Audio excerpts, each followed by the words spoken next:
அவங்க பொங்கலுக்கு 3000 கொடுத்தோன்னே நம்ம அப்படியே கியூ கட்டி நின்னு அவருக்கு ஓட்டு போடுவோம் முதலமைச்சர் அவர்கள் ஏசி அறையில் நம்புறாங்க.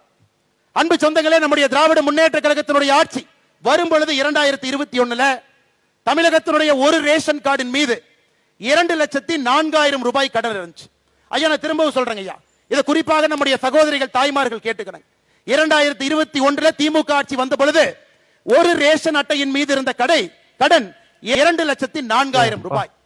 இன்னைக்கு 2025 ஜனவரி மாசத்துல இன்னைக்கு நாம் பேசக்கூடியது ஒரு ரேஷன் அட்டையின் மீது இருக்கக்கூடிய கடன் 4,54,000 ரூபாய்.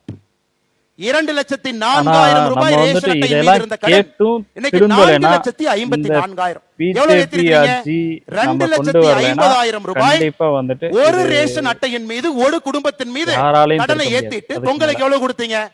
2026 22 0 பொங்கலுக்கு 1 ரூபா கொடுக்கல.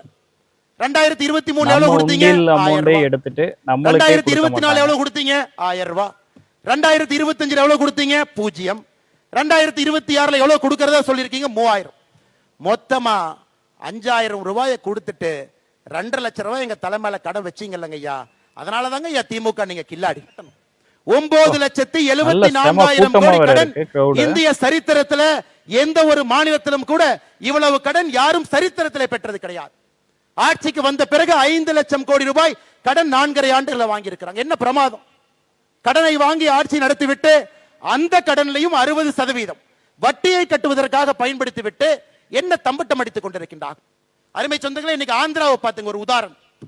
தமிழகத்திற்கு வரக்கூடிய முதலீடுகள் தமிழ்நாட்டுக்கு வரும். முதலமைச்சர் அவர்கள் இந்த நிறுவனத்தை பார்ப்பார்.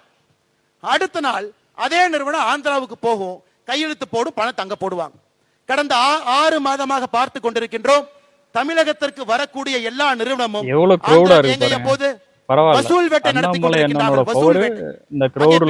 அவர்கள் ப்ரொடக்ஷன் லிங்க்டு இன்சென்டிவ் ஸ்கீமை கொண்டு வந்து நிர்மலா சீதாராமன் அவர்கள் மத்திய நிதியமைச்சராக இருந்து தமிழகத்திற்கு இங்கே கம்பெனி அனுப்பிச்சா இங்க இருக்கிறவங்க கம்பெனி கட்டி கல்லா கட்டிட்டு இருக்காங்க.